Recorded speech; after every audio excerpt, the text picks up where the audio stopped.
दैहिक दैविक भौतिक तापा, दैहिक दैविक भौतिक तापा, दैहिक दैविक भौतिक तापा, दैहिक दैविक भौतिक तापा, दैहिक दैविक भौतिक तापा, दैहिक दैविक भौतिक तापा, दैविक भौतिक तापा, दैहिक दैविक भौतिक तापा। दैहिक दैविक भौतिक तापा। भगवान इन तीन प्रकार के तापों का नाश करते हैं। दैहिक कैसे? जैसे हमारे शरीर में कभी बुखार आ जाता है, कभी सर दर्द करने लगता है, कभी पेट दर्द करने लगता है, तो ये दैहिक ताप है। और दैविक ताप कैसे? कहीं अचानक से वर्षा होने लगी, भूकंप आ गया, ये हमारे शरीर में हमने डॉक्टर से जांच करवाया, पूरे शरीर का जांच कराया, परंतु कोई रोग नहीं निकला, फिर भी हम परेशान हैं।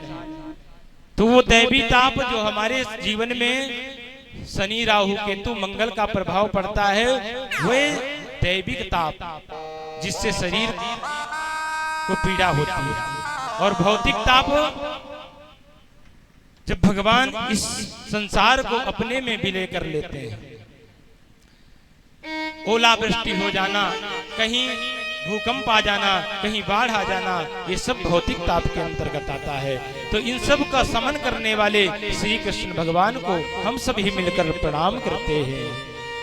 इस प्रकार से इस कथा में मंगलाचरण करते हुए दूसरे श्लोक में व्यास जी महाराज अपने पुत्र सुखदेव की वंदना करते हैं।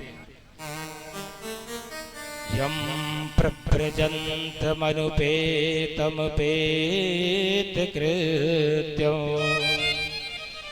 द्वैपायनो विरह कातरया जुभावो पुत्रेति तन्मयतया तरवोऽभिनेदो तं सर्वभूत हृदयं मुनिमानतोऽस्मि। आज सबके मन में एक जिज्ञासा होती है कि एक पिता अपने पुत्र को कैसे प्रणाम कर रहा है। सुखदेव जी महाराज को व्यास जी महाराज कैसे प्रणाम कर रहे हैं? तो आज सुखदेव जी महाराज हमारे कौन हैं? बैरागी पुरुष हैं, परंतु हमारे जो व्यास जी महाराज हैं वो ज्ञानी हैं। आज एक ज्ञानी एक बैरागी को प्रणाम कर रहा है। यहाँ बैरागी का महत्व सबसे बड़ा बताया गया है। ऐसे सुखदेव जी कैसे हैं? यम प्रव्रजन्तमनुपेतम पेत कृत्यं, जिनका जन्म हुआ और जन्म लेते ही वन को प्रस्थान कर दिए, उपनयन संस्कार भी नहीं हुआ, अभी नाला छेदन भी नहीं हुआ, फिर भी वन की ओर प्रस्थान कर दिए। ऐसे द्वैपायन भगवान श्री सुखदेव जी को हम भी प्रणाम करते हैं। बोलिए सुखदेव भगवान की जय हो। आइए आगे कथा में प्रवेश करते हैं। आज सौनक जी सूत जी को नमन करते हुए कहते हैं कि महाराज आप अज्ञान ध्वंस विध्वंस कोटि सूर्य समाप्रभा सूताख्या हि कथा सारम् मम कर्ण रसायनम्। सौनक आदि ऋषि सूत जी महाराज से कहते हैं कि सूत जी महाराज अज्ञान ध्वांत, मतलब हमारे अंदर जो अंधकार बैठा है उस अंधकार को दूर करने के लिए आप कोटि सूर्य, करोड़ों सूर्य के समान आपके अंदर जो ज्ञान विद्यमान है उस ज्ञान से आप हमारे जीवन का जो अंधकार है उस अंधकार को दूर करें। और कैसे? सूताख्याहि कथा सारम, कथा का सार कहिए। कथाएं तो बहुत हैं, परंतु कथा का सार क्या है? उस कथा का सार कहिए जिससे हमारे इन कर्ण रंध्रों पर भगवान का नाम हो। जैसे कोई डॉक्टर होते हैं, हमारे डॉक्टर साहब ही हैं, मरीज को जब दवाई देते हैं तो बुखार की यदि दवा दी है और बुखार ठीक नहीं हो रहा है तो फिर एक रसायन के द्वारा उस बुखार को ठीक करने का उपाय करते हैं। आज वही सूत जी महाराज से सौनक आदि ऋषि कहते हैं कि उस रसायन का आप भी हमें पान कराएं। कथाएं तो हमने बहुत सुनी है, परंतु आज कथा सुनने के बाद हम उस कथा का रस सुनना चाहते हैं। तब सूत जी महाराज ऋषियों से कहते हैं कि आप लोग चिंता ना करें, मैं आपको एक ऐसा जो है वस्तु प्रदान करने जा रहा हूं जो कल्प वृक्ष की तरह चमत्कार करती है। और जैसे कल्प वृक्ष होता है, आप कल्प वृक्ष के नीचे बैठ करके जो भी कल्पना करेंगे वह वस्तु आपको प्राप्त हो जाती है। वैसे ही यह भगवान का जो विग्रह है, इस विग्रह के द्वारा मनुष्य का जीवन से उद्धार होता है। श्रीमद् भागवत कथा का हम श्रवण क्यों करते हैं? हमारे जो जीवन में अंधकार है उस अंधकार को दूर करने के लिए। संसार में सबसे बड़ा भय किस बात का है? मृत्यु का।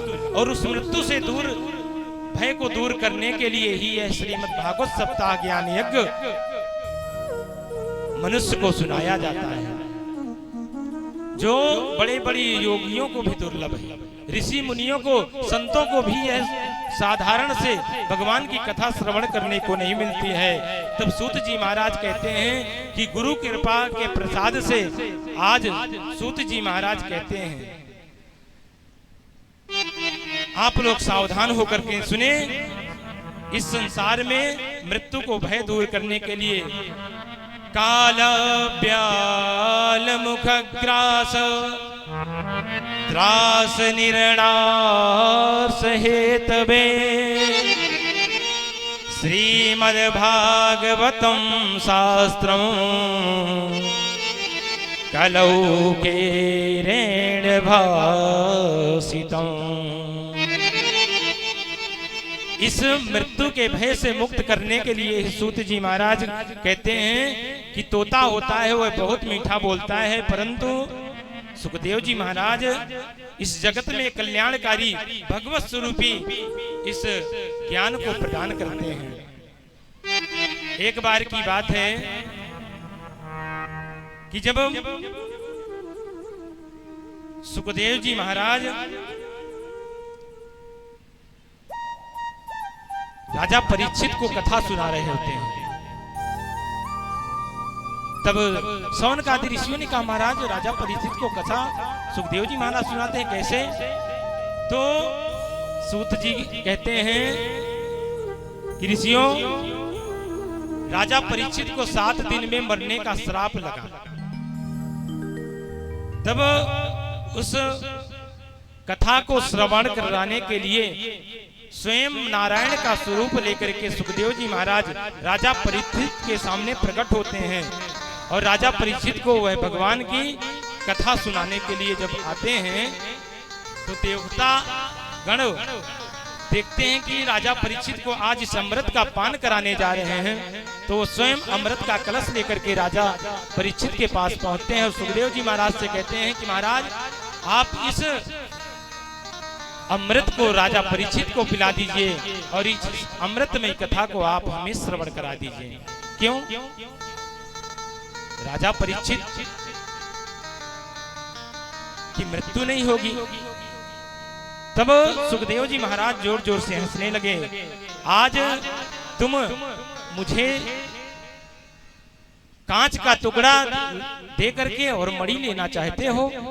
कहते हैं क्वा सुधा क्वा कथा लोके क्वा कांच है क्वा मणिर्महान ब्रह्मरा तो विचारैव तदा देवांजहासः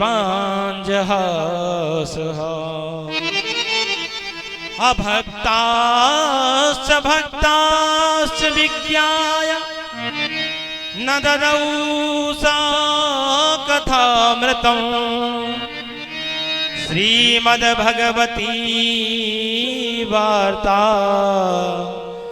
सुराणामपि दुर्लभम्। कहाँ कांच का टुकड़ा और कहाँ मणि, कभी तुलना नहीं हो सकती। इसलिए सुखदेव जी महाराज ने देवताओं को फटकार करके वहां से भगा दिया।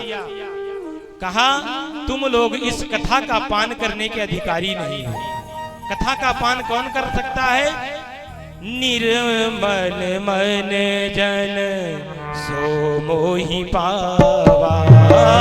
निर्मल मन जन सो मोहि पावा। निर्मल मन जन सो मोहि पावा। निर्मल मन जन सो मोहि पावा। मोहि कपट छल छिद्र न भावा। मोहि कपट छल छिद्र न भावा। मोहि कपट छल छिद्र न भावा।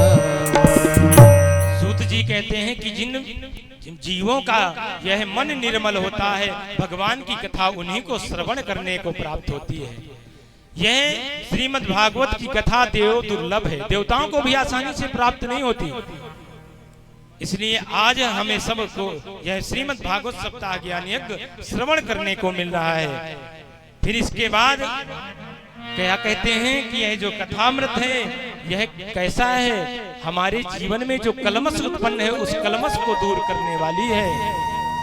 सुखदेव जी कहते हैं कि जब देवताओं को डांट करके भगा दिया तब देवता ब्रह्मा जी के पास पहुंचे और कहने लगे महाराज सुखदेव ने हमें ये श्रीमद् भागवत सप्ताह ज्ञान यज्ञ का रसास्वादन नहीं कराया।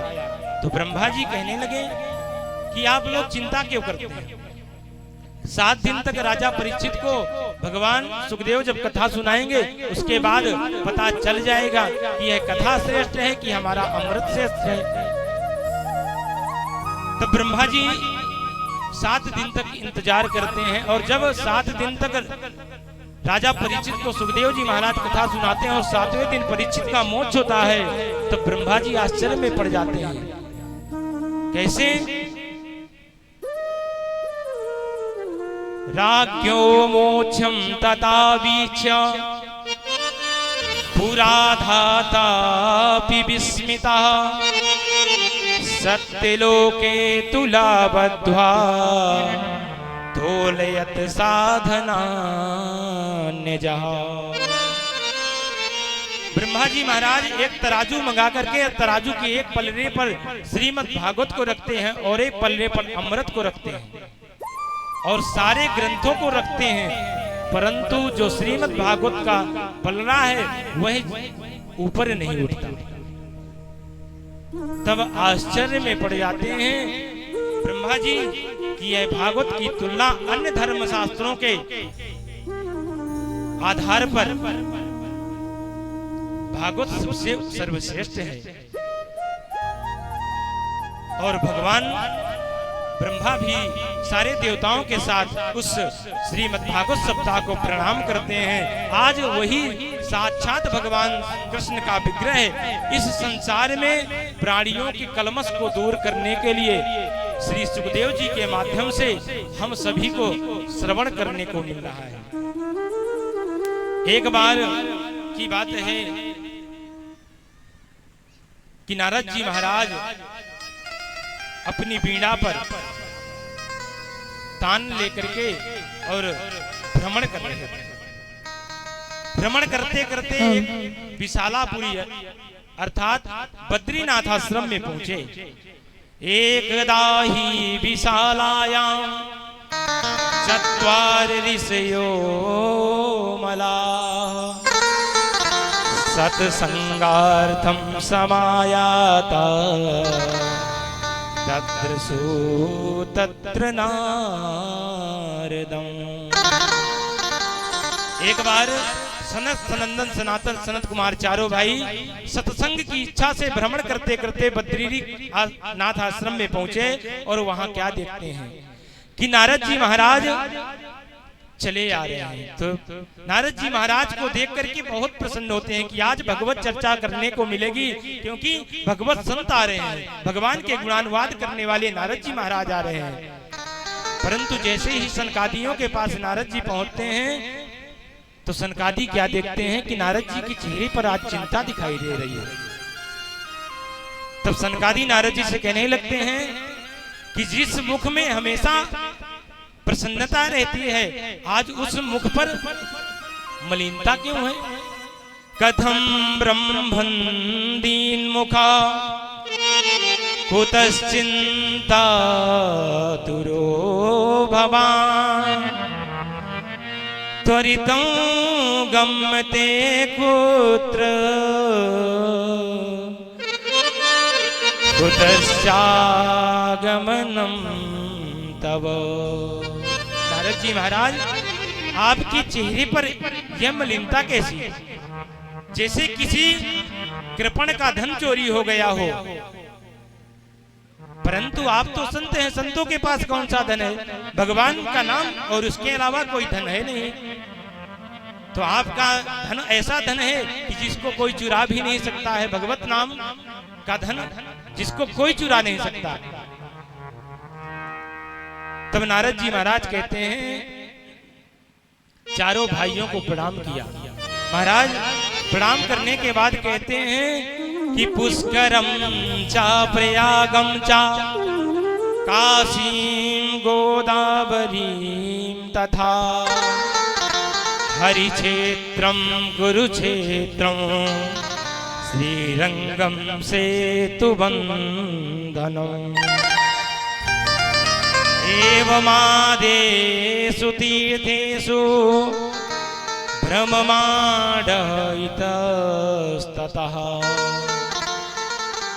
नारद जी कहते हैं कि भैया मैं इस चारों क्षेत्रों में भ्रमण किया, पुष्कर में गया, प्रयाग में गया, काशी में गया, गोदावरी में गया, हरिक्षेत्र कुरुक्षेत्र रंगनाथ रामेश्वरम में भी गया, परंतु मेरे मन को शांति कहीं नहीं मिली। हर जगह जो है जहां देखता हूं वहां कलह है। जब मैं गृहस्थों के आश्रम में घर में जाता हूं तो गृहस्थों के घरों में क्या देखता हूं कि भाई भाई की नहीं बनती, पति पत्नी में नहीं बनती, एक दूसरे में कलह मचा हुआ है। तब मैंने सोचा कि चलो गृहस्थों के घर में ऐसा है तो चलो संतों के यहाँ देखता हूँ।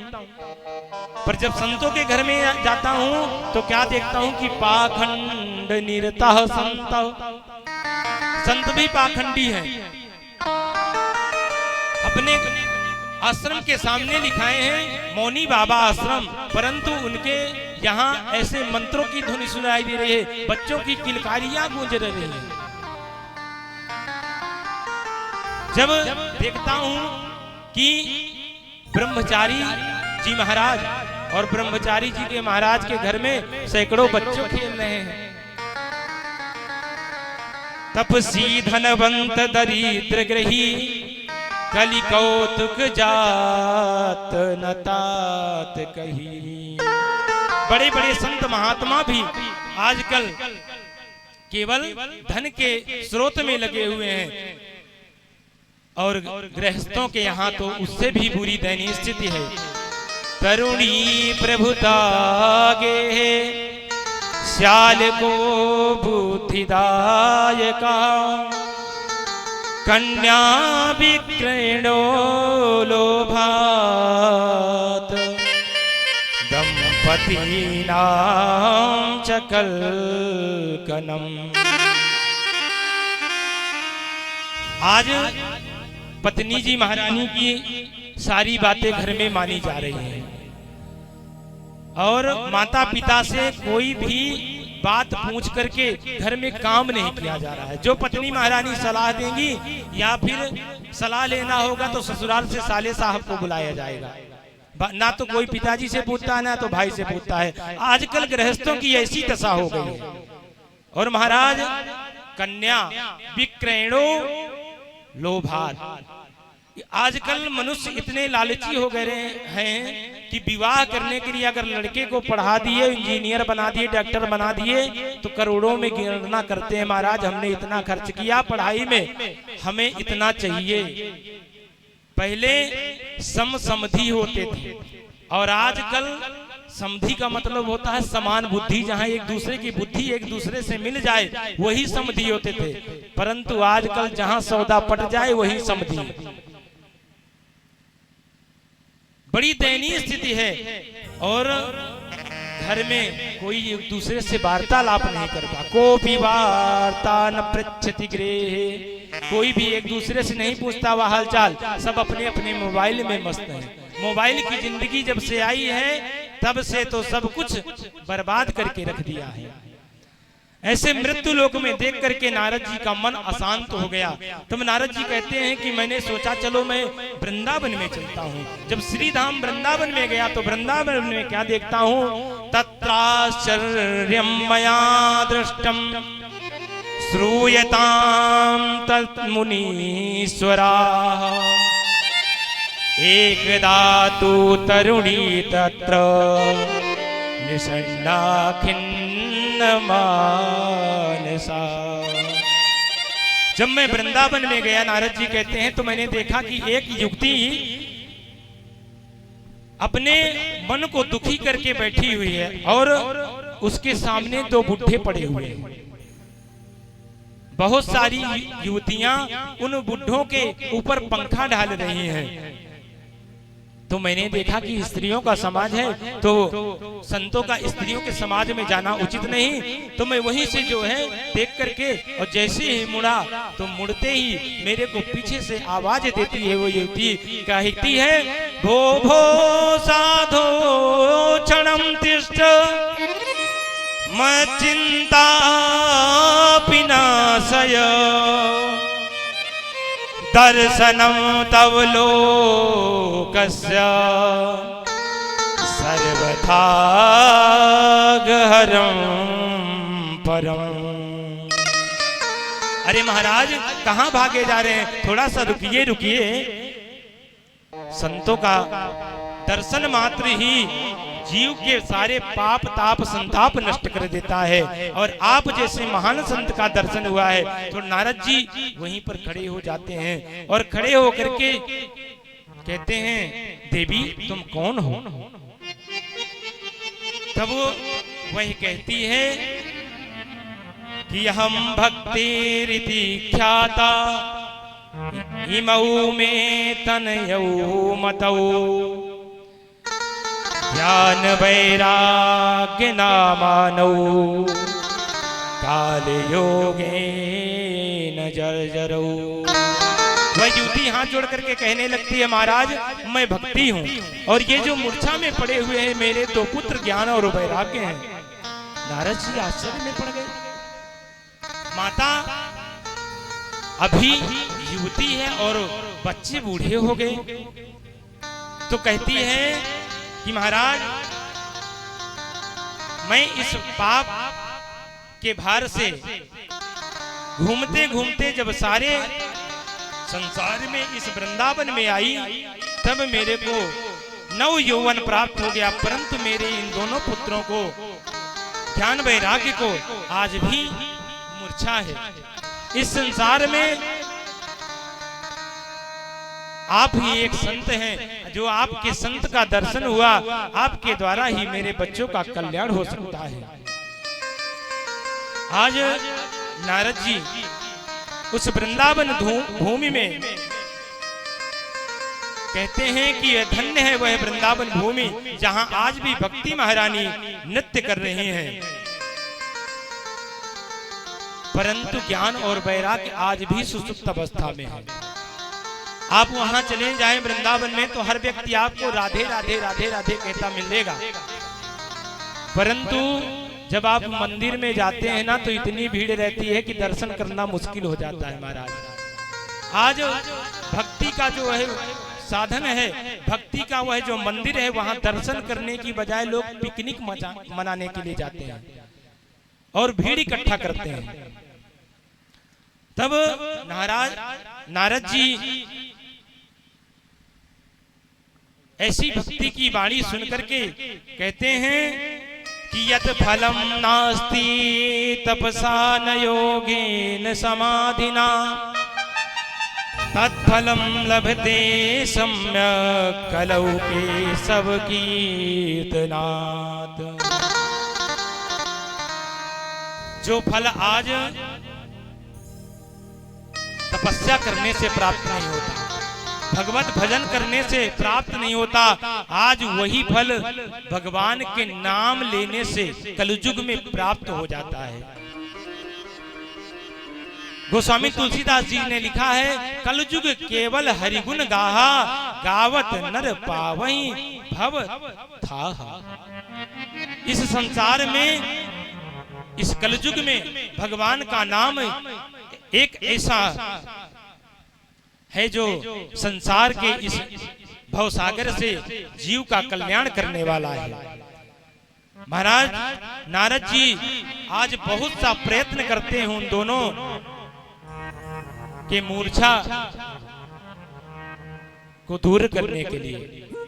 गीता का पाठ करते हैं, वेदों का पाठ करते हैं, परंतु उनकी मूर्छा आज भी समाप्त नहीं होती।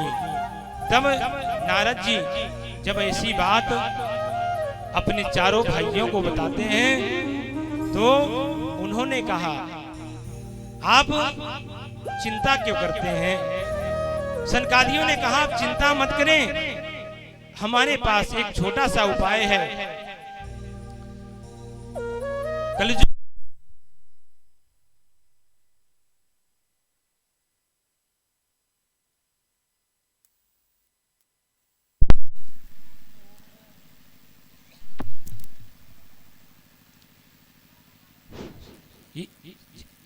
बोले श्रीमद् भागवत महापुराण की जय हो। श्री बालकृष्ण लाल की जय।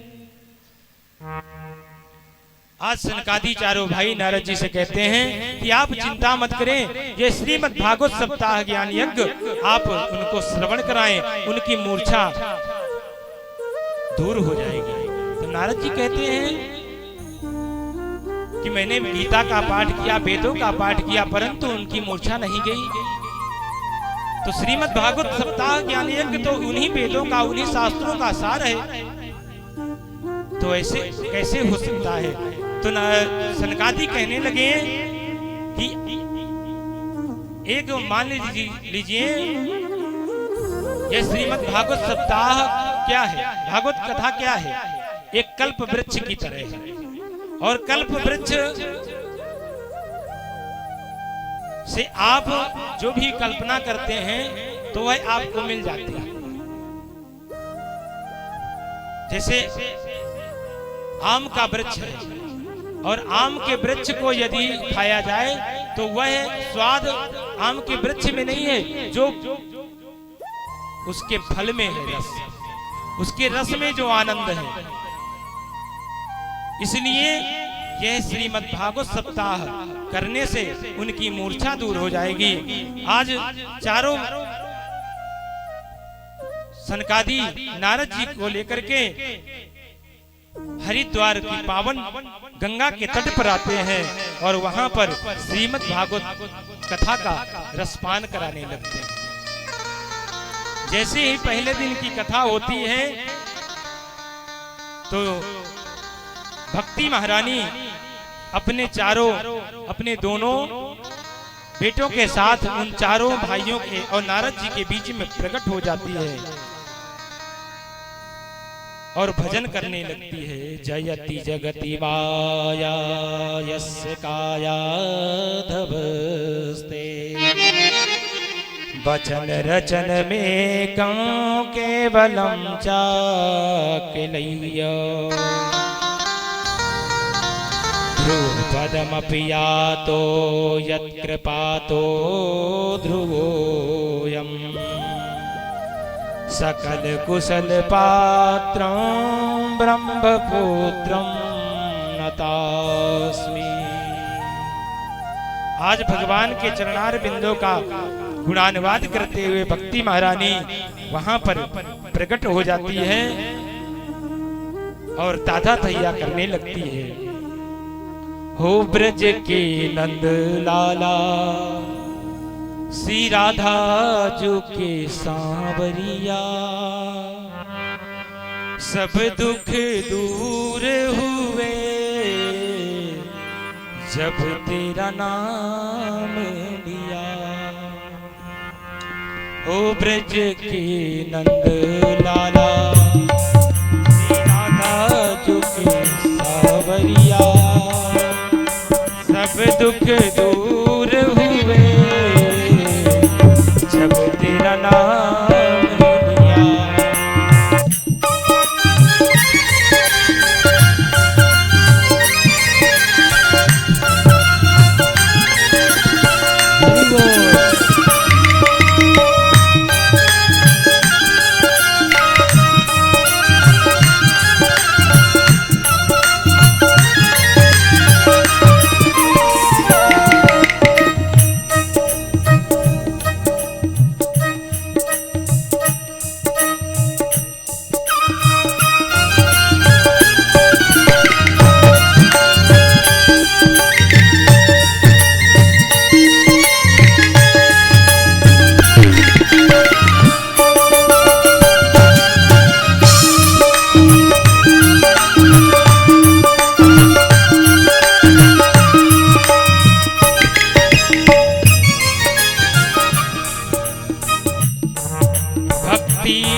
तरुणौ गृहीत्वा प्रेमैकरूपा सहसा विरासी।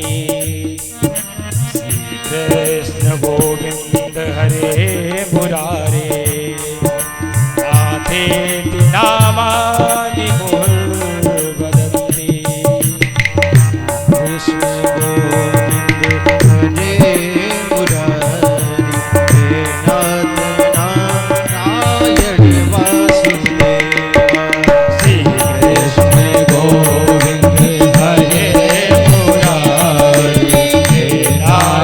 नारायण वासुदेव हे नाथ नारायण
बोले बाल कृष्ण लाल की जय। भक्ति महारानी की जय हो।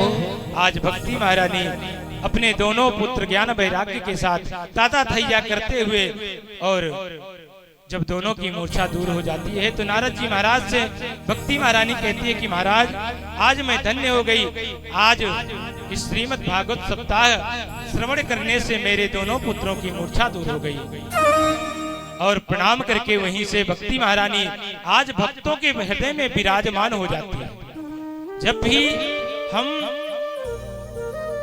भगवान की कथा करते हैं तो भक्ति महारानी की प्रेरणा से वह कथा करने का अवसर प्राप्त होता है।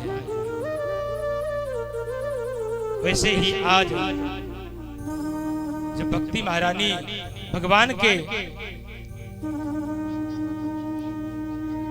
गुणानुवाद करते हुए मन मंदिर में वास करने लगती है तो ज्ञान वैराग्य की मूर्छा दूर होने के बाद नारद जी महाराज सनकादियों से कहते हैं कि महाराज यह पावन कथा कैसे कैसे पापियों को उतारती है। नारद जी महाराज के ऐसे वचन सुनकर के सनकादि कहने लगे कैसे कैसे पापी। हम लोग आरती में गाते हैं कि पापियों को पाप से है तारती। यह भगवान की भागवत कथा जो है मनुष्य के पापों को समाप्त करने वाली है, पाप ताप संताप को दूर करने वाली है। कहते हैं सनकादि चारों भाई नारद से कहते हैं कि सुनो हम आपको एक कथा सुनाते हैं। ये मानवः पाप्रकृतस्तु सर्वदा सदा दुचाराचरता विमार्गा क्रोधाग्निदग्धा कुटिलश्च कामिनः सप्ताह यज्ञेन कलौ पुनन्तु ते। जो मनुष्य सदैव पाप कर्म में लगा हुआ है, कभी जिसने जिंदगी में भगवान का नाम लिया ही नहीं, और वह इस श्रीमद् भागवत सप्ताह ज्ञान यज्ञ को श्रवण कर ले, उसके सारे पाप नष्ट हो जाते हैं और वह भगवान के परम धाम को प्राप्त कर लेता है। ऐसी एक कथा आती है तो सनकादि नारद जी से कहते हैं सुनो नारद जी हम आपको एक बहुत सुंदर कथा सुना रहे हैं। एक बार एक बहुत पुरानी कथा है।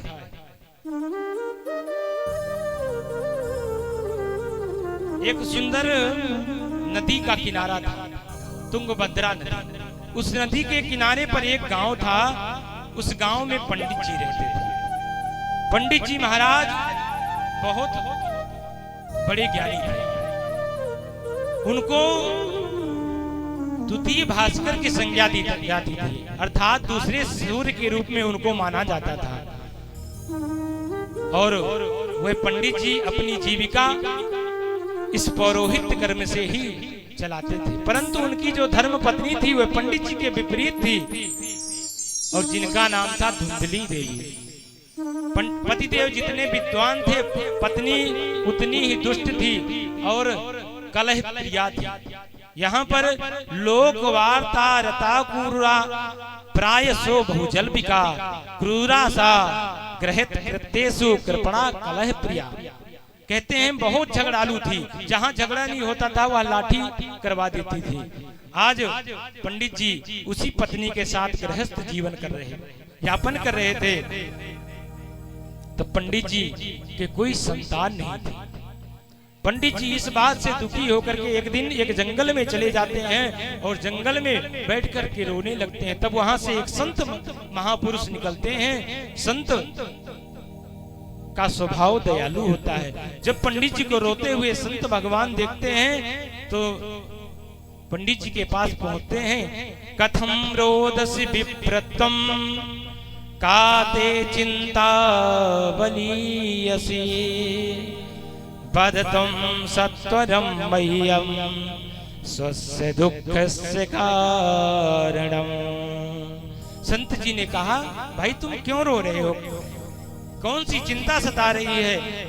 संत जी ने सोचा जंगल में पंडित जी भजन कर रहे हैं, भगवान के लिए रो रहे होंगे, परंतु भगवान के लिए नहीं रो रहे थे। संत को देख करके पंडित जी कहने लगे, महाराज बहुत अच्छा हुआ, आप जैसे संत का दर्शन हुआ, मेरे कोई संतान नहीं है, इसलिए मैं रो रहा हूँ। आप यदि मुझे संतान दें तो मेरे जीवन की जो है चिंता समाप्त हो जाए।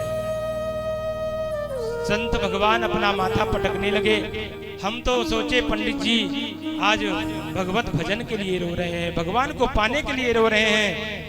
और संत भगवान कहने लगे, पंडित जी आज आप जिस पुत्र के लिए रो रहे हैं, आप भगवान के लिए रोइए, भगवान का भजन करिए, क्योंकि मुंचा ज्ञानम प्रजारूपम बलिष्ठा कर्मणो गति विवेकम तो समासाद्य हृदय संसार वासना।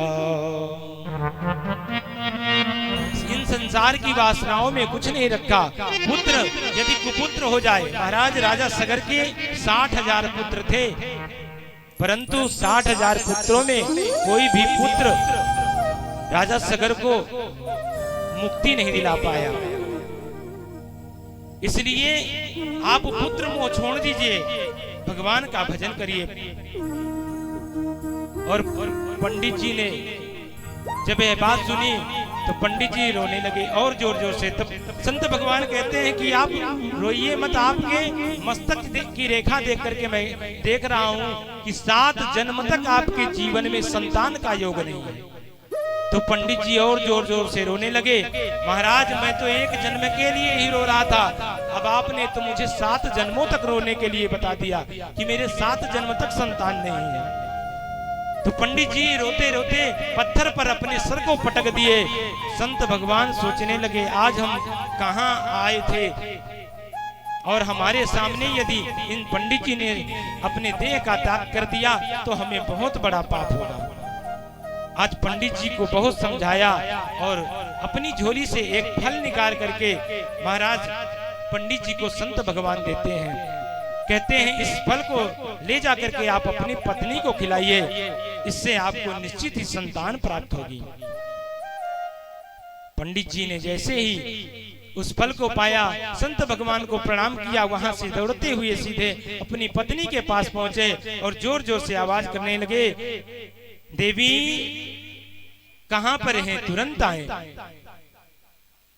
तो धुंधली दौड़ करके आई, सोची आज पति देव लगता है बहुत माल लेकर के आए हैं। दौड़ती हुई धुंधली आई और कहने लगी, महाराज आज क्यों गला फाड़ करके चिल्ला रहे हैं, बहुत सा धन मिल गया है क्या? तो पंडित जी कहने लगे, ये एक संत भगवान ने हमें फल दिया है, इस फल से संतान की प्राप्ति होगी। इदम भक्षम पत्न्यातम ततः पुत्रो भविष्यति, तो पुत्र होगा। धुंधली महारानी कहने लगी, मैं सोचा मेरे लिए 9 लखा हार लेकर के आए, ये तो फल लेकर के आए हैं कि फल से संतान होगी, क्या कहीं फल खाने से संतान होती है? चलिए, लेकिन पंडित जी की बात मान करके पंडित जी से वहां ले ली और फिर अपने पड़ोसिन के पास पहुंच गई। बोली, बहन तू बहुत मौके से आई है, मैं सोच रही थी कि मेरे पति देव ये फल लेकर के आए हैं और कह रहे हैं कि फल खाने से संतान की प्राप्ति होगी, परंतु क्या कभी फल खाने से संतान होती है? धुंधली ने अपने मन में बहुत सा विचार किया और अपनी पड़ोसन से जब बताया तो पड़ोसन भी कहने लगी, बहन संत भगवान ने दिया है, प्रसाद दिया है, तो शायद संतान हो जाए, ले लो खा लो। तो फिर वो कुतर्क करने लगी, मैंने सुना है कि गर्भिणी स्त्री ज्यादा कुछ कड़वा खा नहीं सकती और मेरी कभी खाने की इच्छा हुई तो मैं कुछ खा भी पी नहीं सकती, तो इसलिए। तब पड़ोसिन कहने लगी, अरे बहन पहले फल तो खाओ। तो फिर कहने लगी कि मैंने सुना है कि महाराज सुखदेव जी 12 वर्ष तक अपनी माँ के गर्भ में रहे, और कहीं मेरा पुत्र यदि 1 वर्ष से ज्यादा 5 वर्ष भी टिक गया मेरे गर्भ में तो मेरे तो प्राणांत ही हो जाएंगे। और धुंधली महारानी बहुत सारा कुतर्क करके और फल को नहीं खाती है। जब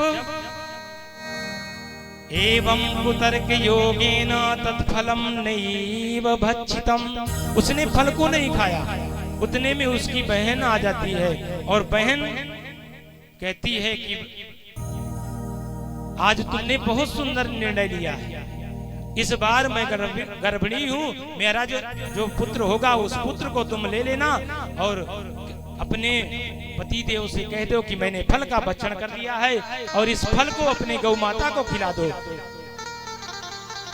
आज धुंधली उस फल को गौ माता को खिला देती है और पति देव से झूठ बोल देती है कि महाराज मैंने फल का भक्षण कर लिया है। कुछ दिन बीतने के बाद आज गौ माता के गर्भ से एक सर्वांग सुंदर बालक का जन्म होता है। उस बालक का जो जन्म होने के बाद उसके कान गौ की तरह होते हैं, बाकी शरीर पूरा मनुष्य की तरह होता है। और कुछ दिनों के बाद उस बहन के गर्भ से जब पुत्र का जन्म होता है तो वह अपने बहन को ला करके देती है। धुंधली महारानी उस बालक को लेकर के अपने पति देव से कहती है महाराज संतान की प्राप्ति हुई है। आज लोग भर भर के बधाई देने आ रहे हैं, आत्मदेव पंडित जी महाराज को और धुंधली महारानी को बधाई दे रहे हैं। भाग्योदयो धुना जात आत्मदेव से पश्यत नवा बाल प्रसूतस्तु देवरूपीति गौतमम्। उस गौ के बालक को देखने के लिए लोग आते हैं, इसी बहाने बधाई भी दे देते हैं महाराज आपका आज बहुत बड़ा भाग्य उदय हुआ है, आपकी गौ के भी संतान हुई, आपके भी घर में संतान हुई। आज दोनों भाई कुछ समय बीतने के बाद नामकरण होता है तो सुखदेव जी महाराज कहते हैं कि पंडित जी अपने पुत्र का नाम रखने जाते हैं और गौ की तरह कान होने के कारण गोकर्ण नाम रख देते हैं। परंतु जब धुंधली के पुत्र का नंबर आता है तो धुंधली रोक देती है महाराज आपने एक पुत्र का नाम रख दिया, दूसरे पुत्र का नाम मैं रखूंगी, ये मेरी संतान है और मेरा नाम है धुंधली, तो इसलिए मेरे नाम का पुत्र और उसका नाम होगा धुंधकारी। कियत कालेन तौ जातौ तरुणी तनया बुभौ गोकर्णः पंडितो ज्ञानी धुंधकारी महाखलः।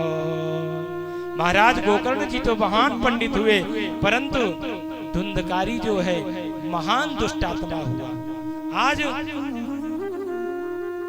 धुंधकारी लूटपाट करने लगा, चोरी करने लगा। जब पंडित जी ने ये देखा कि मेरा पुत्र आज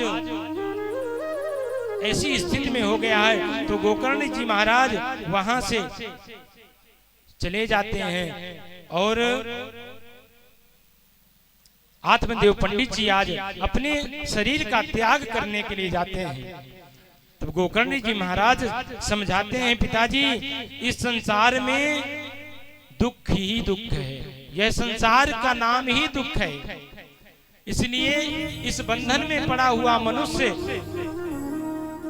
पुत्र मोह में पत्नी मोह में छूट नहीं पाता है।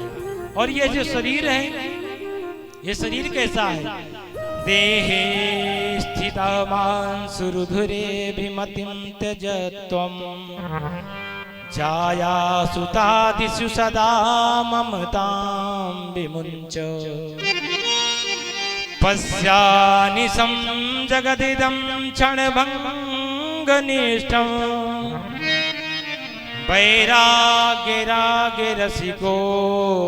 भवभक्तिनिष्ठ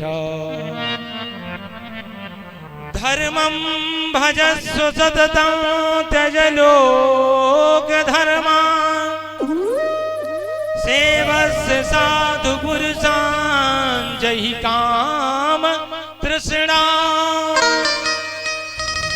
अन्यस्य दोष गुण चिंतनमासु मुक्त्वा सेवा कथा रस महो नितराम पिबत्वा। गोकर्ण जी महाराज कहते हैं कि पिताजी, जीव इस संसार में बंधन में बंधा है, और वह बंधन कैसा है? दो डोरियां हैं उस बंधन को बांधने वाली। पहली अहमता और दूसरी ममता। अहमता कैसे? यह मेरा शरीर है, यह मेरा पुत्र है, यह मेरी पत्नी है, मेरा घर है, लेकिन संसार में वास्तव में ये कुछ भी हमारा नहीं है। और दूसरा ममता, अपने पुत्रों के प्रति स्नेह प्रेम, अपने नातों में स्नेह प्रेम। और उसी बंधन में बंधा हुआ मनुष्य आज यह पंच भौतिक शरीर में इस धर्मशाला में रह करके अपना यह कमरा मानना पड़ता है, परंतु वास्तव में यह संसार में यह शरीर नाशवान है। ये पांच तत्वों का बना हुआ जो शरीर है यह नाशवान है। इस शरीर में ऊपर से चमड़ी लगाई गई है, अंदर हड्डी अस्थि मांस से भरा हुआ दुर्गंधी यह शरीर है। और चमक के लिए इस शरीर में लोग तो आजकल बढ़िया बढ़िया क्रीम पाउडर का इस्तेमाल करके शरीर को और चमकाते हैं, परंतु ये बाहरी सुंदरता नहीं, मन की सुंदरता होनी चाहिए। आज मन सुंदर कैसे होगा? तो भगवान की कथा नितराम पिबत्तम, भगवान की कथा को दिन प्रतिदिन पीने से ही जीव का कल्याण होगा। बहुत आज अपने पिताजी को गोकर्ण जी महाराज समझाते हैं और कहते हैं कि धर्मम भजस्व सततम त्यज लोक धर्मान। आप इस संसार में सब कुछ छोड़ करके जो हमारा परम धर्म है, परम धर्म क्या है? ईश्वर ने हमें भेजा है तो अपनी आराधना करने के लिए, और हम कहाँ भटक रहे हैं?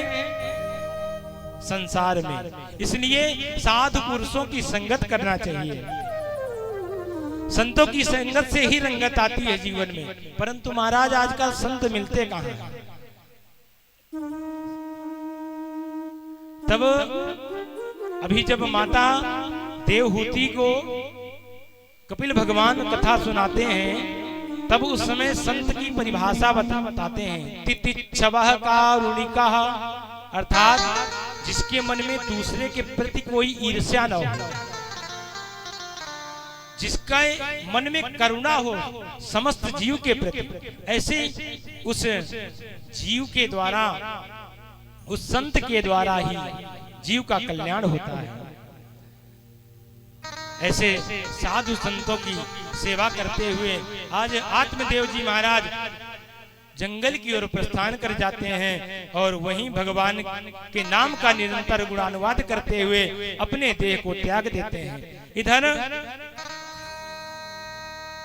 गोकर्ण जी महाराज भी जंगल की ओर, तीर्थों की ओर चल देते हैं, परंतु अब घर में बचे कौन? धुंधली और धुंधकारी। धुंधकारी अब तो प्रतिदिन माता को मारने लगा। तुमने बहुत सा धन छुपा करके रखा है, पिताजी महाराज ने जो धन दिया उस धन को निकालो। और बहुत मारता है। जब मारता है तो एक दिन धुंधली भी कुएं में गिर करके अपने जीवन का प्राणांत कर लेती है। अब इधर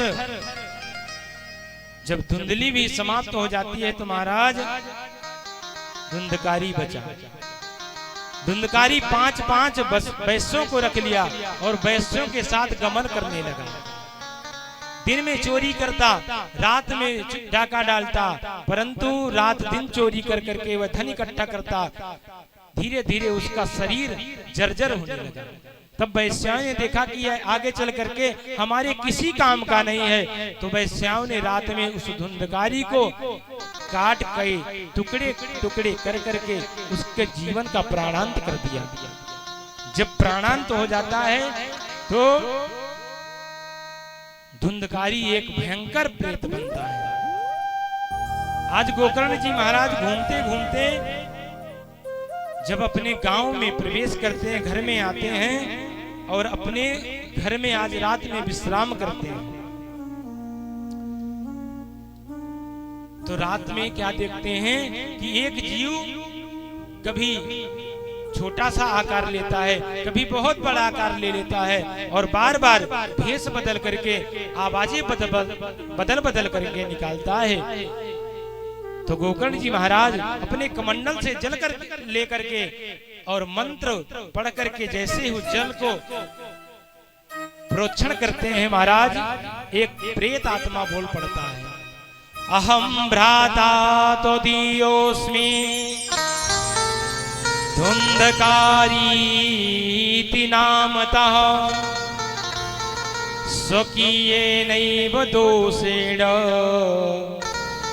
ब्रह्मत्वं नासितं मया। महाराज, मैं आपका भ्राता धुंधकारी हूं। इस दुराचार से, पापाचार से, अनाचार से मेरे को महान प्रेतत्व प्राप्त हुआ है। आप मुझे इस प्रेतत्व से मुक्ति दिलाएं। अहो बंधो कृपा सिंधो भ्रातर मामा सुमोचय। मैं आपसे प्रार्थना कर रहा हूँ, मेरी इस प्रेतत्व से मुक्ति करें। तब गोकर्ण जी महाराज कहते हैं कि मैंने जब सुना कि तुम्हारा प्राणांत हो गया तो मैं गया में गया और तुम्हारे नाम से श्राद्ध किया, पिंडदान किया, परंतु तुम्हें मुक्ति क्यों नहीं मिली? तब वह प्रेत रूपी धुंधकारी कहता है, भैया आपने छोटे मोटे पापियों को गया में तरते हुए देखा है, परंतु मैं तो महान पापात्मा हूँ, दुरात्मा हूँ। मेरी जो है मुक्ति साधारण नहीं होगी, मेरी मुक्ति का कोई दूसरा उपाय करो। और इतना कह करके वह वहां से चला जाता है।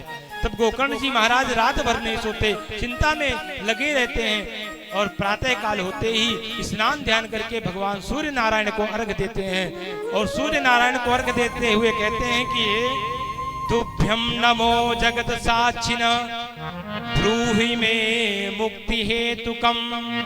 हे भगवान सूर्य नारायण, आप मेरे भाई की मुक्ति का मार्ग बताएं, क्योंकि आप इस संसार के स्वयं नारायण हैं। सूर्य नारायण भगवान प्रकट होते हैं और दिव्यवाणी से कहते हैं, श्रीमद् भागवतान मुक्ति सप्ताह वाचनम कुरु।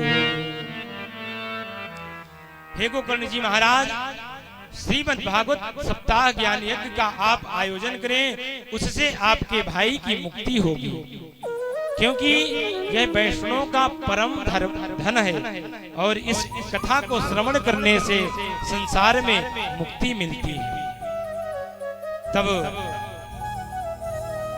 भगवान सूर्य नारायण की बात को सुन करके गोकर्ण जी महाराज ने आज सप्ताह ज्ञान यज्ञ का आयोजन किया और धुंधकारी को कथा श्रवण कराने लगे।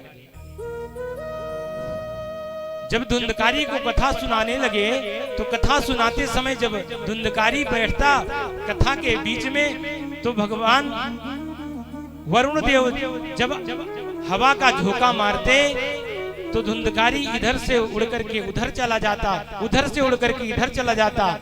तब उसने देखा कि एक बांस 7 गांठ का गड़ा हुआ है और उस बांस के अंदर छिद्र है, उस बांस में वह अंदर प्रवेश करके बैठ जाता है और भगवान की कथा श्रवण करने लगता है। आज 7 दिन तक निरंतर कथा करने के बाद एक दिन करके 7 ग्रंथियां उस बांस की फट जाती है और दिव्य रूप धर करके वह धुंधकारी अपने भैया गोकर्ण के सामने चतुर्भुज रूप में प्रकट हो जाता है। धन्या भागवती वार्ता प्रेत पीड़ा विनाशिनी सप्ताहोऽपि तथा धन्या कृष्ण लोक फल प्रदा।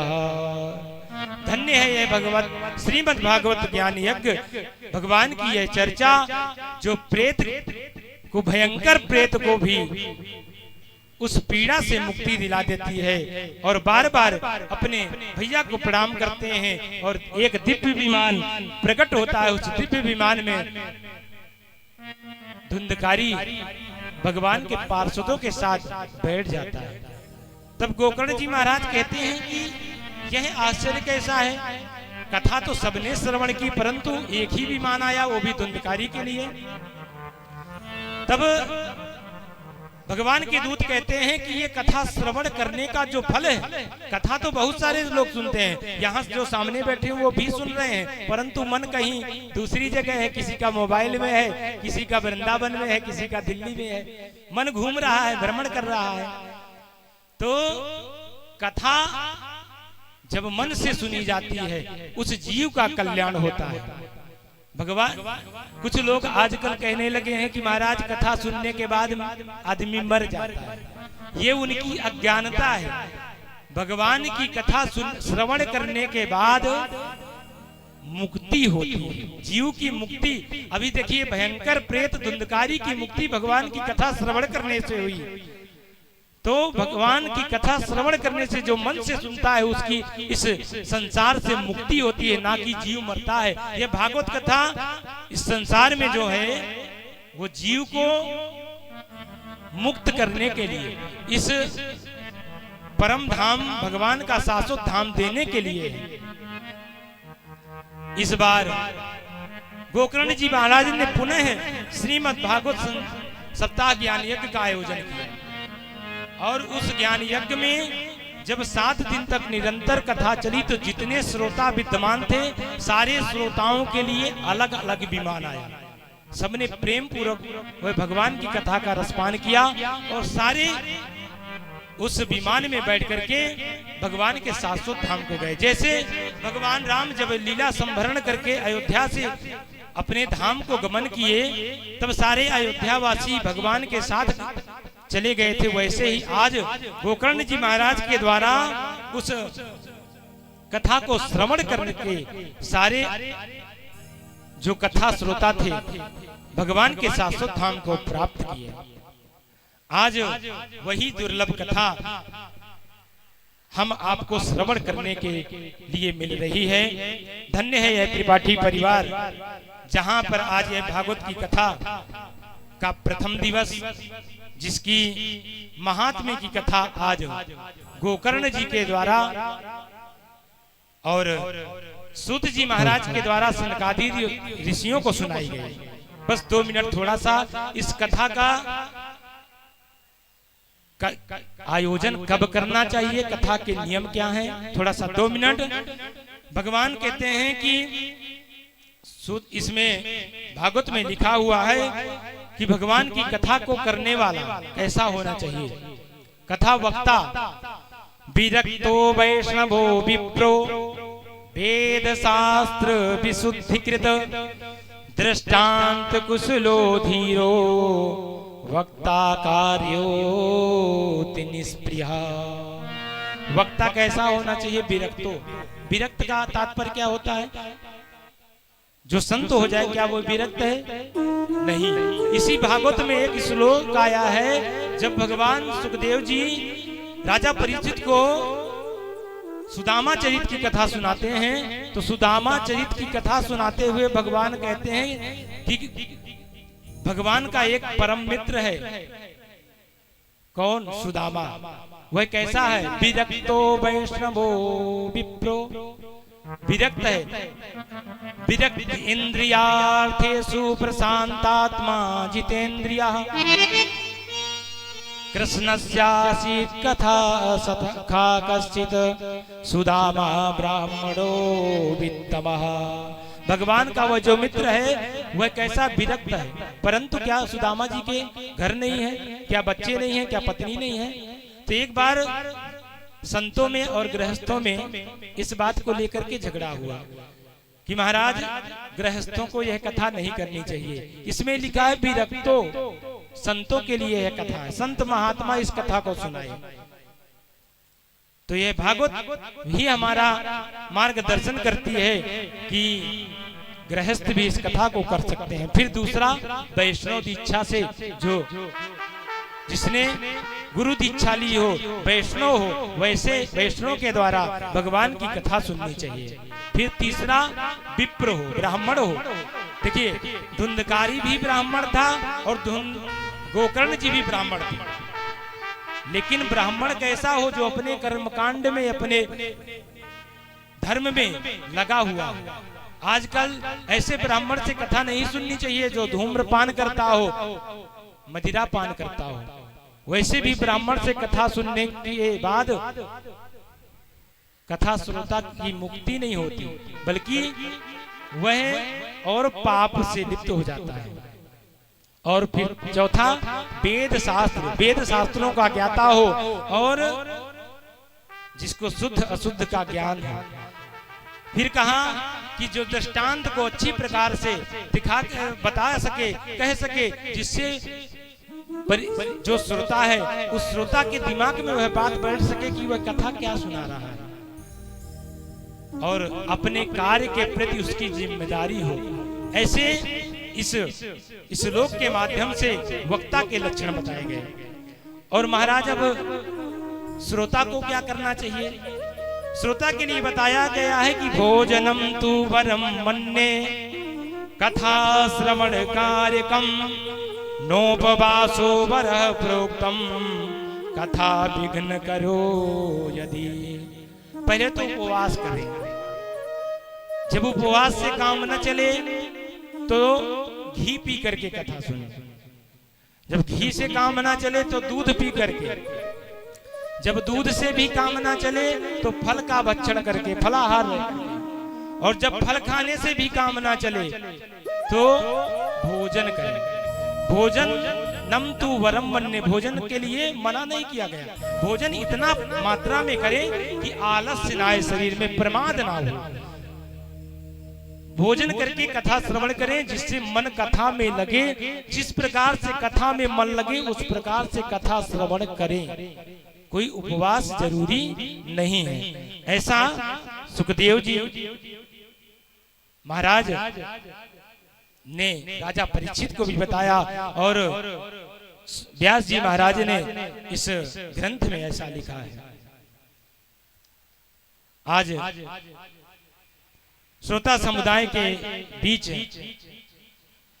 नाम जब संकीर्तन करते हुए नारद जी महाराज अपनी बीणा पर तान लेकर के भक्त जनों के समुदाय में एकत्रित हो गए, और ब्रह्मा जी भी आज रुक नहीं सके और ताली बजाने लगे। प्रहलाद ताल धारी तरल गति तया चौथव कांस धारी बीणाधारी सुरसरीश्वर कुशलतया राग करता जुनोद्भोत इंद्रोवादी मृदंग जय जय सुगरा कीर्तने ते कुमारा जगत्राखे भाव भक्ता सरसर जनया व्यास पुत्रो बभूव। कुछ लोग कहते हैं कि पहले के जमाने में संगीत नहीं था और कथा वैसे बिना संगीत की होती थी, लेकिन हमारे श्रीमद् भागवत में ये जो श्लोक है तो यह कह रहा है कि पहले के जमाने में भी संगीत था। प्रहलाद जी ताली बजा रहे थे, नारद जी अपनी बीणा पर तान दे रहे थे, और उद्धव जी कांस बजा रहे थे, और जो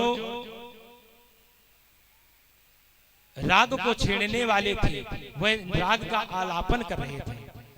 परंतु पहले जो संगीत था वो कथा को रोचक बनाने के लिए किया जाता था। आज जो है कथा में मनोरंजन के लिए संगीत किया जाता है। महाराज, एक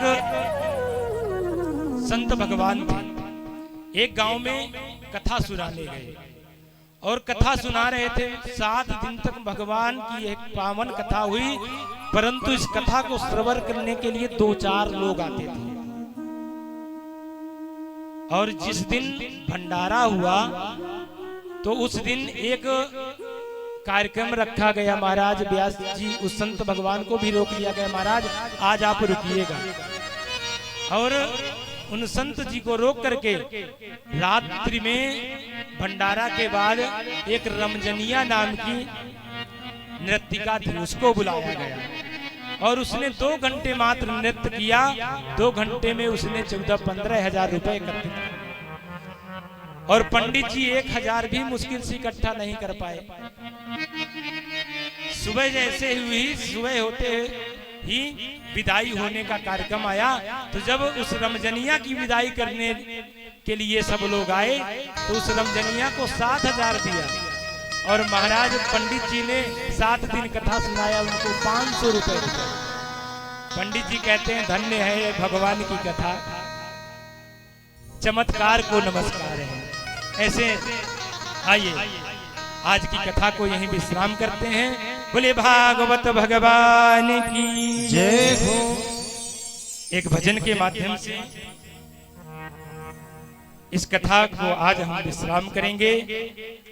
आज कथा में थोड़ा सा विलंब हुआ है, परंतु कल से कथा में कोई विलंब नहीं होगा और ठीक 3 बजे से भगवान की यह पावन कथा हरि इच्छा तक चलेगी। आइए सभी लोग कल से समय का ध्यान देंगे।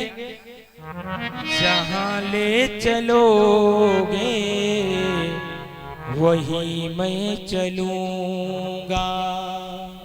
भगवान से हमारा क्या कहना है कि हे प्रभु आपने हमें ये जीवन दिया है और आप ही इस जीवन के खिवैया हैं, तो आप हमको जैसा रखेंगे, जहां ले चलेंगे, जैसा करेंगे, वैसे ही हम आपके नाम का गुणानुवाद करेंगे।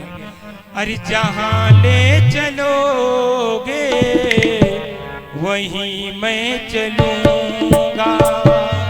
जहाँ ले चलोगे वही मैं चलूंगा।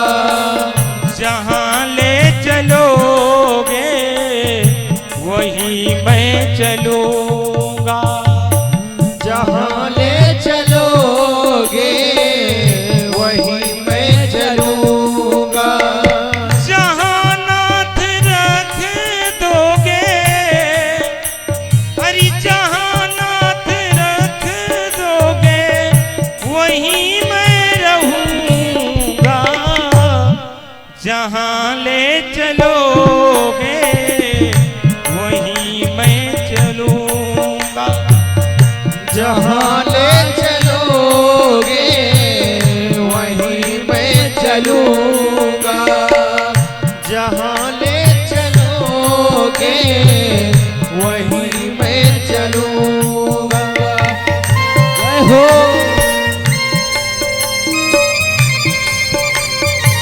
बोले बाकी अभी हरिलाल की जय हो। हरि बोल।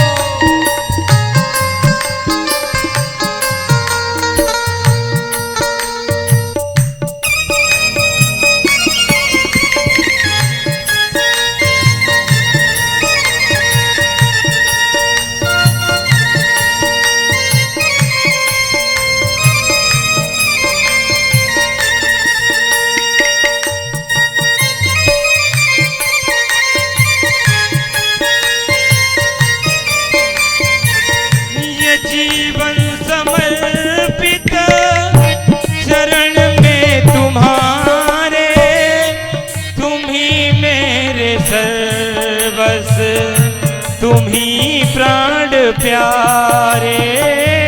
तुम ही मेरे सर्वस, तुम ही प्राण प्यारे। ये जीवन समर्पित चरण में तुम्हारे, तुम ही मेरे सर्वस, तुम ही प्राण प्यारे। तुम ही मेरे सर्वस, तुम ही प्राण प्यारे। हर तुम्हें छोड़ कर नाथ, तुम्हें छोड़ कर करना किससे कहूँगा। जहाँ ले चलोगे वही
कर लो करा लो जो है तेरी मर्जी, कर लो करा लो जो है तेरी मर्जी। न कोई बुलहना ना कोई अर्जी, और कर लो करा लो जो है तेरी मर्जी, कर लो करा लो जो है तेरी मर्जी। कहना कभी होगा, कहना कभी होगा तो तुम्हीं से कहूँगा, जहाँ ले चलोगे वहीं मैं चलूँगा, जहाँ ले चलोगे वहीं मैं चलूँगा। जहाँ नाथ रखोगे, ए हो जहाँ नाथ रखोगे वहीं मैं रहूँगा, जहाँ ले चलोगे वहीं मैं चलूँगा, जहाँ ले चलोगे वहीं मैं चलूँगा। जय हो। हरि बोल।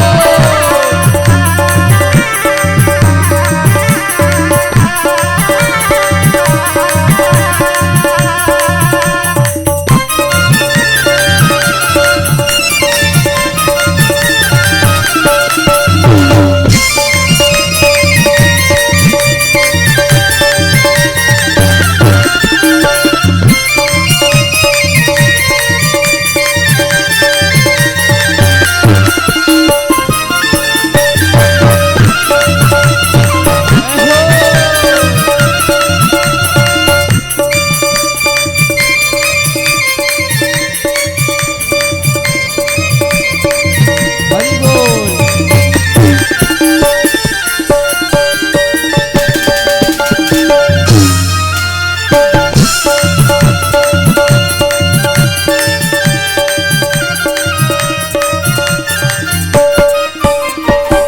फिर भगवान से क्या कहना है कि दयानाथ दयनीय मेरी अवस्था, तेरे नाथ अब मेरी सारी व्यवस्था, तेरे हाथ अब मेरी सारी व्यवस्था। दयानाथ दयनीय मेरी अवस्था, तेरे हाथ अब मेरी सारी व्यवस्था, तेरे हाथ अब मेरी सारी व्यवस्था। जो भी कहोगे तुम, जो भी कहोगे जय तुम हो। वही मैं कहूँगा, जहाँ ले चलोगे वही मैं चलूँगा, जहाँ न चलोगे वहीं मैं चलूँगा।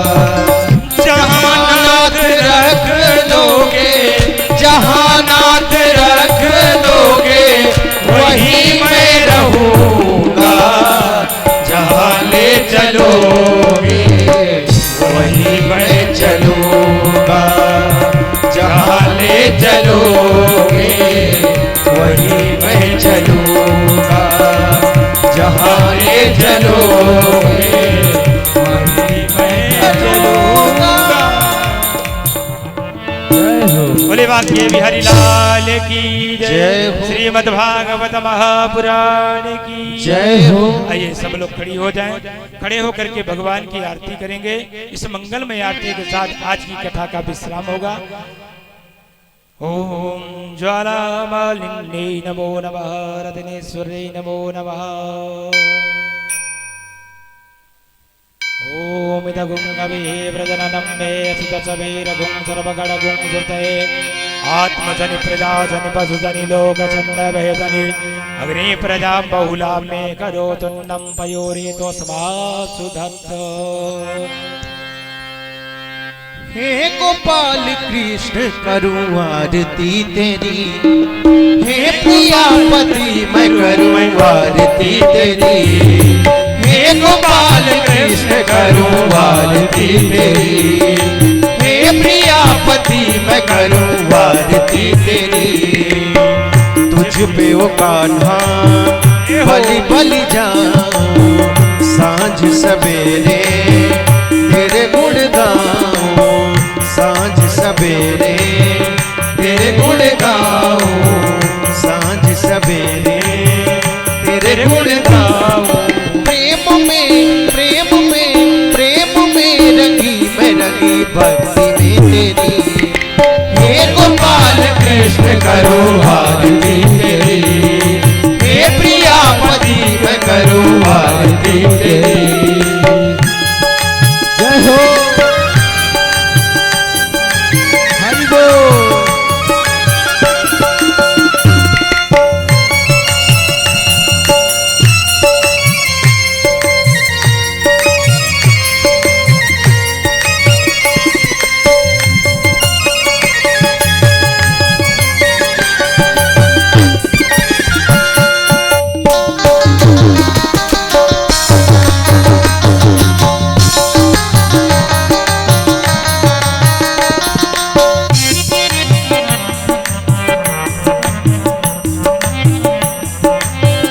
ये माटी का मन है मेरा, मन और प्राण भी तेरे।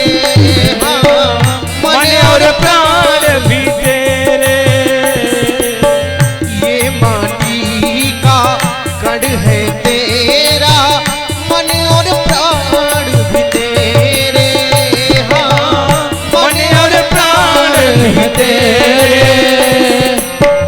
मैं एक गोपी तुम हो कन्हैया, तुम हो भगवन मेरे। तुम हो भगवन मेरे। प्रेम में रंगी मैं रंगी भक्ति में तेरी। हे गोपाल कृष्ण करूं आरती तेरी, हे प्रियापति मैं करूं आरती तेरी। गोपाल कृष्ण करूं आरती तेरी। जय हो हरि बोल।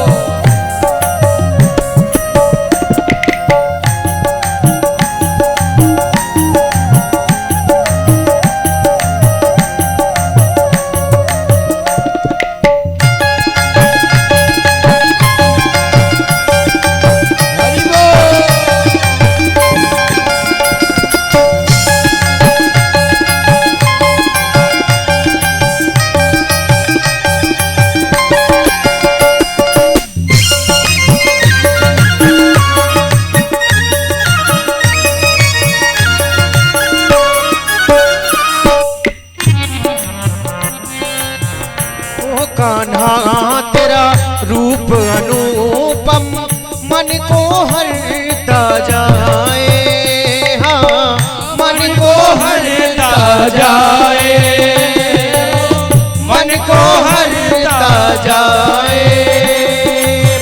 मन ये चाहे हर पल अखियाँ तेरा ही दर्शन पाए। पाए तेरा ही दर्शन पाए। तरस तेरा प्रेम तेरा घास है मेरी, तरस तेरा प्रेम तेरा घास है मेरी। हे गोपाल कृष्ण करूं आरती तेरी, हे प्रियापति मैं करूं आरती तेरी। हे गोपाल हे गोपाल हे गोपाल कृष्ण करूं आरती तेरी, हे प्रियापति मैं करूं आरती तेरी। कर्पूर गौरम करुणावतारम संसार सारम भुजगेन्द्रहारम सदा वसंतम हृदयारविंदे